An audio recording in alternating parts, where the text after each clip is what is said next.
Hello అందరికీ ఈరోజు Friday vlog అండి. చిన్న మినీ వ్లాగ్. ఇది మొత్తం క్లీన్ చేసి పెట్టుకొని ముగ్గులన్నీ పెట్టేసుకున్నాను. మాదొక సొరంగంలా ఉంటుంది.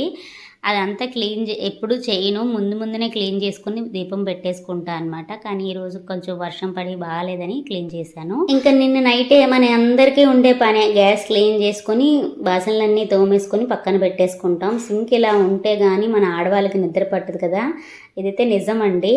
ఉదయం లేచిన వెంటనే ఇంకా పూజ చేసేసుకుంటాను, జపం చేసేసుకుంటాను. ఫ్రైడే కాబట్టి ఉప్పు దీపము, కామాక్షి దీపం పెట్టుకున్నాను. ఈ ఉప్పు దీపం పెట్టుకున్నప్పటి నుంచి నాకు చాలా బాగుంది అనిపించింది. అందుకే ఇంకా స్టార్ట్ చేశాను అనమాట. ఈ దీపాలు రెగ్యులర్గా పెట్టుకునే దీపాలు ఇవన్నమాట. ఉప్పు దీపము, కామాక్షి దీపము పెట్టుకోవడం ఫ్రైడే నాకు ఒక అలవాటుగా మారిపోయింది. ఒకసారి మీరు కూడా పెట్టుకొని చూడండి, చాలా మంచి జరుగుతుంది. కామాక్షి దీపానికి పెట్టుకున్న మాల ఏంటంటే, ఆవిడని మీ తల్లో పెట్టుకోమ్మా అని నన్ను ఆశీర్వదించి ఒక ముసలి ఆవిడ ఇచ్చారనమాట. పూలు కొన్నాను ఆవిడ దగ్గర. ఎంత మంచి మనసో కదా. అందరికీ బాయ్ బాయ్. వీడియో ఎలా ఉందో కామెంట్ చేయండి.